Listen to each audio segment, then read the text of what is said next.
I would like to welcome our next guest, with whom we are very familiar. Dr. Erin Kirkendall, HCA teacher, and her husband, Mr. Jason Kirkendall. They both served in the United States Air Force.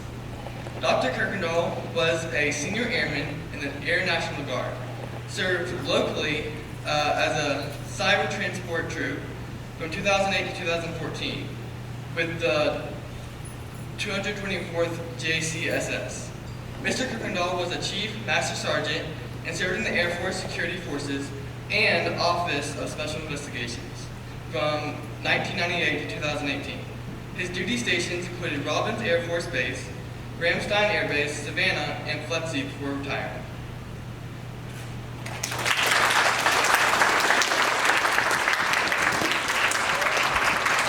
Good morning.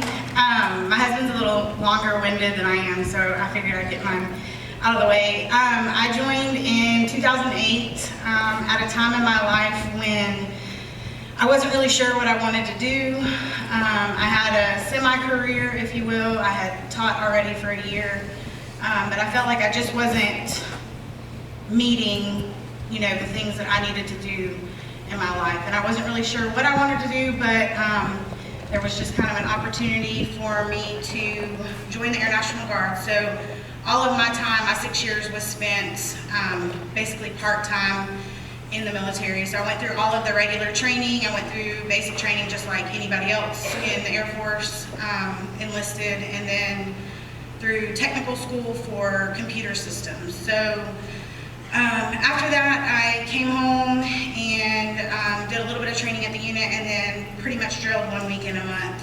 But it gave me a sense of purpose for, serving my country and being a part of that small percentage of people that decide to do that.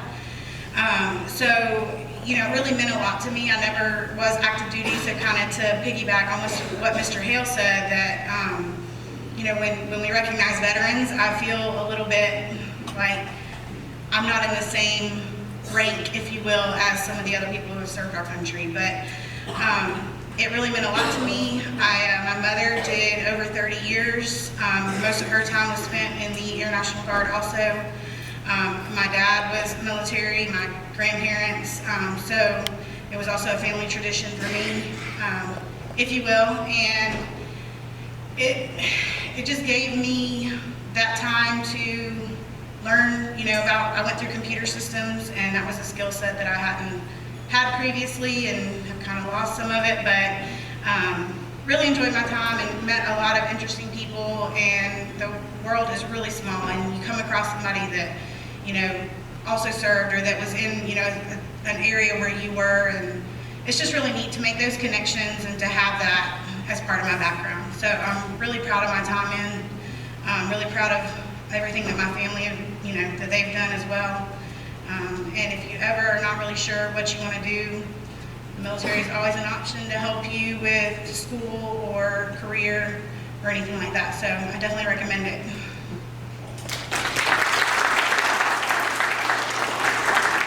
Okay, so I can't do microphones. I can't stand there. So I got to walk around for just a second. So Dr. K asked me, what am I going to talk about? And it makes me call her Dr. K at home too.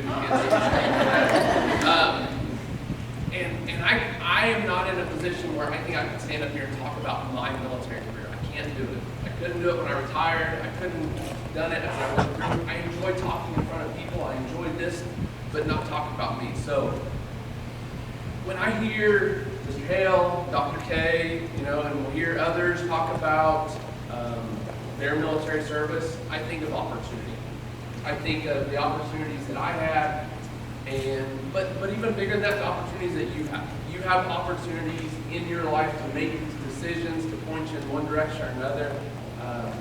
Those of us up here got to choose this path, and whether we were drawn to it, whether we had a calling to it, whether we were looking for to serve a higher purpose, to do something, that was our path, and we had opportunities. And because of those opportunities, we get to see, all kinds of stuff. Whether that's being in Turkey, or whether that's going and seeing foreign lands and meeting other people and cultures and learning about new things, learning things that you'd never think that you would do.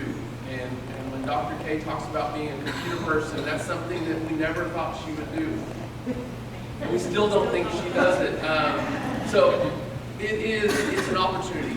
The military is an opportunity for you to do something bigger and better. And it's not for everybody, but some of you will find it is a choice for you.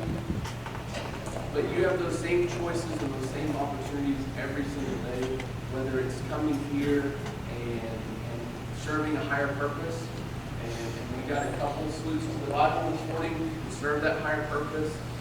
Take those opportunities, make the most of them, whether that's the military path or another path. Don't pass by those opportunities. Don't look back and go, I didn't do that. So, thank you.